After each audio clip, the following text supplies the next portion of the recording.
Welcome to the study of antiquity in the Middle Ages. I'm D.W. Draffin. He's James Fleischman. Let's talk about the world that was. Okay, hello James, and welcome back to Sama. We are happy to have you, and we're eager to hear what you might have for us today. So let's get right to it. How were things in the world that was last week? Well, we got a lot of interesting news coming out, and I've got 5 of my favorites here for you today. Great to be back, by the way. Appreciate you having me. All right, so yeah, this one is of particular interest to me, being from the U.S. Researchers tested sediment core samples from Mound B at Louisiana State University here in the U.S., and they found ash from reed and cane plants, as well as burned osteons, which are small functional units of compact bones. And these date the start of the mound's construction to 8,000 BCE. And I believe I'm correct in saying that this would push the date of mound building in North America back by about 4,500 years, because Watson Brake was previously thought to be the oldest surviving structure, and that was from 3,500 BCE. The mound was then apparently abandoned about 8,200 years ago when the temperatures dropped substantially by, actually I was surprised to hear, 35 degrees Fahrenheit in the northern hemisphere, and was then reconstructed 6,000 years ago. A couple other side notes here. The crest of the final mound may align to the star known as Arcturus.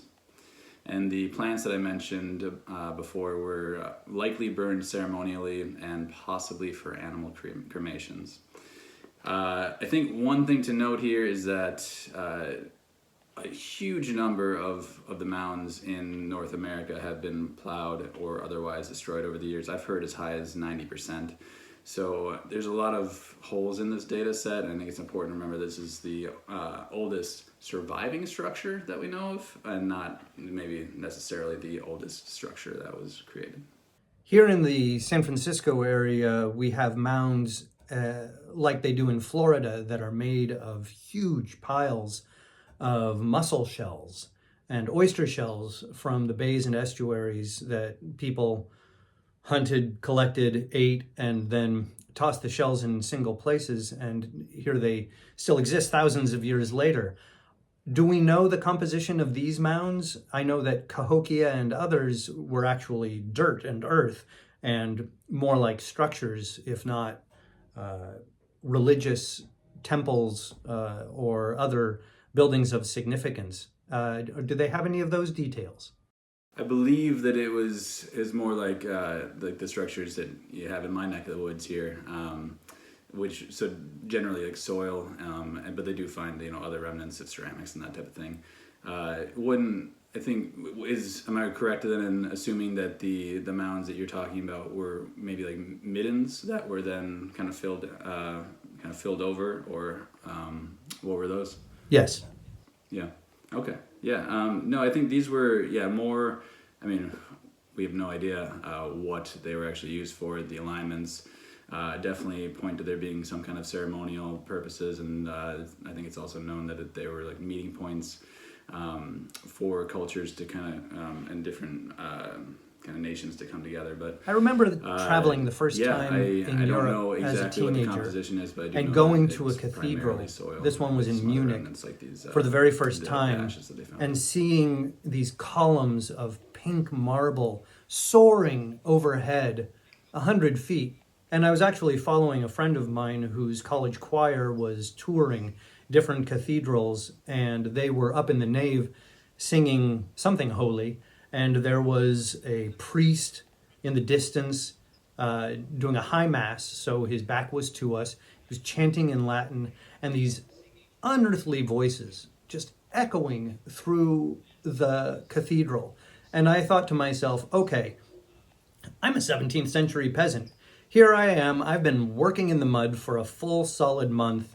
The only structure I've ever seen is my own hovel, maybe the tiny little village square. And all of a sudden I come and see this miraculous structure. I hear voices that I've never heard before in my life, and the priest is doing this incredibly mysterious chant. I mean, I believe in God. I believe in all of it. There's heaven, there's everything. And it makes me think that it must have been the same for so many of these native folks who've never seen anything like a mound. If you've come from a place where nothing like that has ever been built before, it must be as astounding as those Renaissance cathedrals were to me. Absolutely, and it still is today. If you visit these, they're just stunning. And yeah, and then when you bring in, you know, the ritual aspects, and you know, if you're talking about the cathedrals, people coming at a certain time together where they can kind of sing together, chant together, do these things that kind of, well, they can in some senses kind of alter the our brain waves, kind of bring us into more of a transcendent state. These things, I find these things completely fascinating, but it's just, like you said, it's such a recipe for transcendent experience, for the belief in God and all of these things. It's fascinating. I believe that was definitely a part of this. Before we move on, I'd like to talk a little bit about Ancient Beat. One of the things I like about it so much is how spare it is and how you really focus on just the information that you are trying to transmit. We have on the internet, of course, this kind of cooking recipe phenomenon where everybody wants to share 5 paragraphs about what growing up in Alabama was like before we actually get to the grits recipe. You give us the grits recipe right up front, and I really appreciate that. Go to Ancient Beat, subscribe now, and get this kind of ancient goodness in your mailbox. I really appreciate that, David. Thank you. It's I can't tell you how many times I've been looking for a recipe and just been so annoyed. I just need to know what to put through the oven at. I don't need to know all this other stuff. Yeah, it's that's one of the things I wanted, is just really kind of bite-sized, very digestible, for really kind of any background. Moving on to our next story, what do you got? Alrighty, so the next one, this one's kind of a fun one, and it also includes a little bit of Welsh, so bear with me on the pronunciation here, but Cantre'r Gwaelod, which is also known as the Welsh Atlantis, it's essentially just a legendary lost kingdom that's said to be beneath the waters of Cardigan Bay. So in a geographical study that just kind of hit headlines recently, scientists examined the medieval Gulf map, which is the earliest surviving complete map of the British Isles, and noted that it shows 2 islands off the coast of Wales. And according to Simon Hazlitt, quote, "The Gulf map is extraordinarily accurate considering the surveying tools they would have had at their disposal at that time. The 2 islands are clearly marked and may corroborate contemporary accounts of a lost land mentioned in the Black Book of Carmarthen."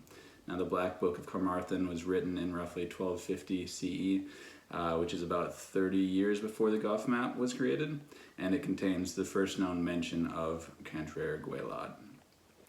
So Hazlitt believes that the Gulf map, along with the coordinates that were recorded by Ptolemy, suggests that the coastline was 8 miles farther west than it is today, and that the legend may be rooted in fact.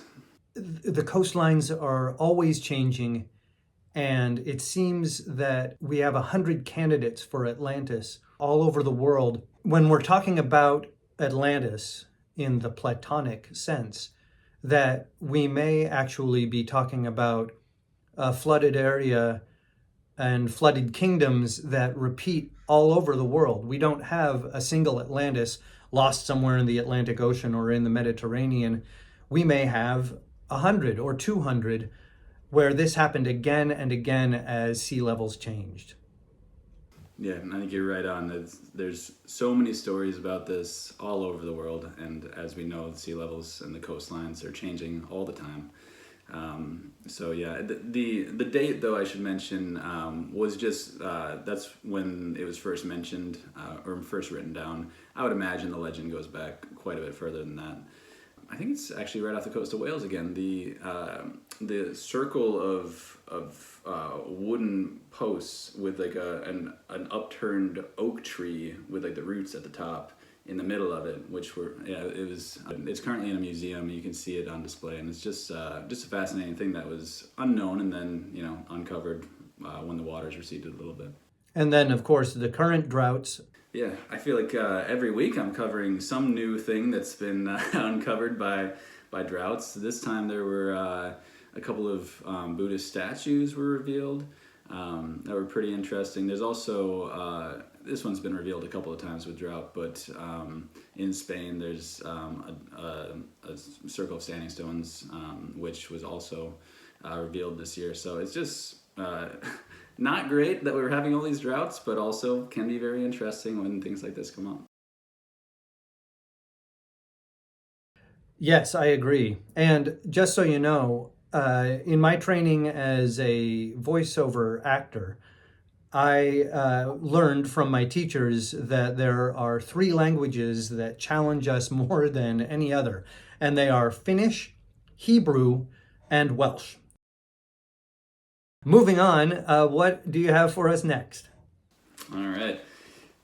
So arrowheads, flint tools, and all made of deer bone and human figurines and ceramics dating to 1200 or between 1200 and 600 BCE have been discovered at the Bosque de Chapultepec in Mexico. That's a park right in the middle of Mexico City.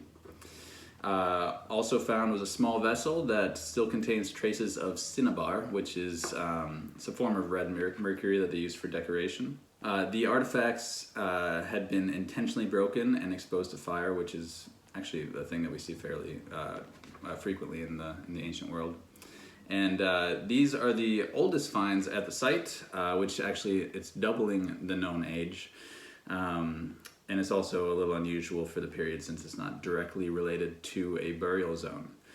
And I thought this one was just kind of interesting because it pushed, two reasons really. It pushed the date back, which I always love, but also because they found this stuff like 3 feet beneath where tourists were just walking by on a daily basis. So yeah, you don't have to dig too deep to find some very impressive finds. Find some finds, yeah. Have you been to Mexico City yourself? No, I haven't. It is in the most dramatic and incredible setting. The Aztecs who lived there, it must have felt like they were living in some kind of paradise. The high mountain lakes surrounded by mountains, volcanoes. It's nearly all gone now, but the original Mexico City even, which was designed for about 1 million people, is a beautiful city, but it's just dying under the crush of 30 times too many people. It's both the most beautiful and the most tragic place. And when you're there, you can feel the history stretching back. Just cultures on top of cultures on top of cultures. It's just, that kind of thing is so fascinating. Moving on, I think we're already into our fourth headline.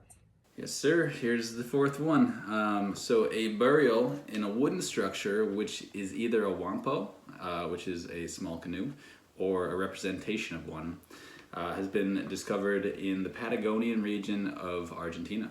The belief that the dead must voyage across a body of water by boat to get to their final resting place is still held by the Mapuche Society today, which I found very interesting, particularly because this is such a pervasive belief across the world. The most famous being, like the river Styx. Comparative mythology is a fascination of mine, so that really stuck out to me. But this is the first such burial found in the Argentinian Patagonia, and it's the southernmost example in South America. And there was a grave offering of pottery in there, which is characteristic of the late pottery period, which is around 880 before present. Where I live, we have the Farallon Islands. They're 26 miles off the coast, and they were known as the land of the dead. The Costanoan natives who lived on the San Francisco Peninsula before the Europeans came felt that everybody migrated from the land to these two islands. And there's something about the infinity of the Pacific Ocean, staring at it, the endlessness of the horizon that seems to draw death and endless life. We see it again and again. Well, water is a very well, obviously a very special thing, but also in a spiritual context, many cultures see it as maybe like a portal would be the best way to put it, but a way to transition. Then also makes quite a bit of sense when we look at this happening, from culture to culture all over the world. And then finally, we've got the last headline of the day. About 3,500 years ago, Crete underwent a huge amount of cultural change, which could be traced back to the nearby Mycenaean culture. Now, when I say a huge amount, we're talking new language, new economic system, burial customs, clothing, even drinking habits. Everything seemed to have changed. So the idea was that the Mycenaeans invaded, and this was backed up by the destruction of many sites on the island. But a new analysis of the kind of everyday obsidian tools that they were using points to something a little bit more complex. The sourcing, creation, and use of the tools indicate that the day-to-day of the Cretans remained as it had for thousands of years, which obviously doesn't mean that there wasn't an invasion, but it does mean that there was demographic continuity. Now, the researchers believe that the broad cultural changes were due to strategic alignment of local elites with Mycenaean powers. And to quote Tristan Carter, rather than whole-scale cultural change, our study has found evidence of significant continuity after the alleged invasion. While new practices can be initiated through external forces such as invasion, migration, colonialism, or cross-cultural intermarriage, we also know of examples where locals choose to adopt foreign habits to distinguish themselves within their own society. So I thought that was just a really kind of interesting flip on that narrative. It's almost more of an economic or cultural invasion, almost more of like China in Africa these days, where the African nations actually are looking for certain things from China and are happy to trade a certain amount of autonomy and wealth for them. Yeah, it's just kind of interesting when we take something as simple as just looking at the obsidian tools and then can rewrite an entire narrative just based on the usage that we see. The Hittites, I think about how they came to power quite a bit because they were not ethnically the same group, but still were able to rise above, lead, and create an empire that lasted hundreds of years until the end of the Bronze Age. And now we see almost no trace of them left. It makes me wonder, were they able to present themselves or offer themselves as something better than what came before? And that's how they were able to start their empire, with that soft power instead of marching in and burning everything down. Yeah, I think that makes a lot of sense. Yeah, it's a much easier way to spread your culture than war and all of the other methods of doing so. So, I mean, it's a smart way to do it if you can. Absolutely. Well, I think that's all we've got time for this week. Thanks again to James from Ancient Beat. And once again, if you haven't yet, please go take a look at it.